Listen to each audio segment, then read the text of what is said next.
Este es Fernando Venegas, heroico operador de radioactivo. Operador de radioactivo, dándole tantita grasa a sus zapatos un domingo por la tarde. Así suena Fernando Venegas, friendo 253 gramos de maciza con cuerito sobre una sartén de teflón.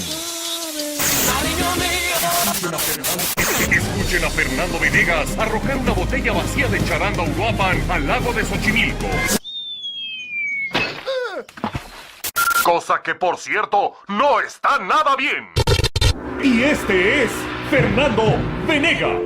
Hi, this is Fernando Venegas and you listen to Radioactive 98. Fernando Venegas, operando estoicamente el 98.5, de sábado a jueves de 6 de la tarde a 12 de la noche.